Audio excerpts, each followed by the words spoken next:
Hi everyone, Gabriel Moses Lee here. Today, Apple released Monday. Apple released iOS 16.4 to the public. Yeah, this is all out to all iOS 16 updates. WatchOS 9.4, iPadOS 16.4, tvOS 16.4, HomePodOS 16.4, macOS 13.3, and iOS and iPadOS 50.7.4. So, so let's go look at build number and see what's new. So if we go to settings, general about 60.4, the build number is 20E247. So if you're on the RC, the build is 246. So that is different right there. So let me just show you guys one new feature that is particularly useful is motion. You go under settings, accessibility and motion, you see dim flashing light, which means if you are watching a video that has bright flashing light, on this toggle right here, that should be dimmer when you turn it back on. So yeah. So another thing that Apple also update is their emoji.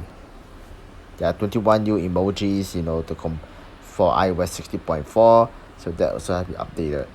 So if I show you guys my Geekbench scores, that is on the RC, the size. That's the size of RC on 60.4. So if I go show you guys, the Geekbench scores on my 10R, let me just show you guys. Geekbench cost is 2,271 for single core, 5,902 for multi-core. So we go back out and go to my 10R, go to my Geekbench cost, 1,127 for single core, 1,898 for multi-core. So that's very good.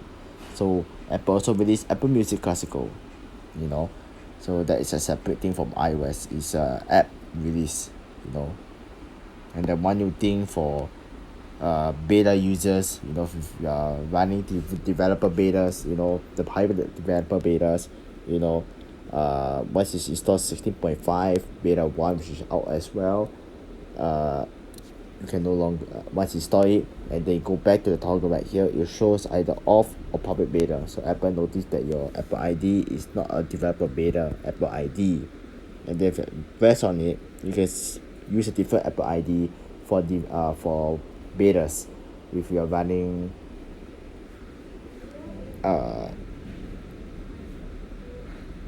different Apple ID for public beta. So I think for iOS 17, Apple, when it's released, you cannot get the profiles anymore. I don't think it's any way. Apple's trying to stop all those users from getting pirated profiles on the pirated website, for the developer betas for free. So if we go to, look at what Apple released for, as well as I did mention before, WatchOS 9.4, and then the build number for WatchOS 9.4 is 20T253, and then so if we go to Apple support website, you can see all the other software that's been released as well. Tons of software has been out. I will leave those in the description below. So if we go to look at my battery on my 10R, today was not that good because I just installed iOS 16.4, the public release. So this is coming from an RC to a public release, public beta users. The day before, this is maybe not the best one. This is one of the best one on Wednesday. So yeah, battery health is still at 94%. So if I show you guys on my 13 Pro Max, so we go to settings, battery health still 100% on my 13 Pro Max. I charge this phone every single night, so it's still 100%. Last 10 days, let's just go to today. I got 1 hour 2 minutes of screen on time, 2 hours of 9 minutes screen off time. As you can see, home and lock screen taking a lot of background activity. So that's one thing right there. So this is on the 13 Pro Max. So yeah, it's been better. Can be good, can be better. It depends on your usage. So if I show you guys on my Apple Watch SE 2nd generation, let me just unlock that real quick.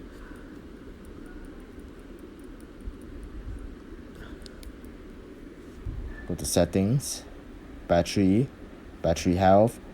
Let me to go back out battery health, battery again. We'll start charge to 100% at Wednesday 9 to 1 a.m., which is yesterday. So go to battery health is still 100%. Now I use this watch every single day. This is my main watch. So this leads me to, should you install iOS 16.4 and watchOS 9.4? I would say, well, absolutely. If you want the new emoji but want security patches, go ahead and install. I would say that performance and battery is quite good. So if you wonder what face is this is the Apple modular watch face. So there's one thing right there. So that's it for me on iOS 16.4 and watchOS 9.4. I would say that battery and performance is quite good, and then there are no follow-up video this weekend as I'm very busy, you know. But I will post new video when new iOS video is out, like 0.4.1 or 9.4.1, you know, to keep you guys updated, although it's a little bit late when Apple release it. So that's it for me. Thank you and bye.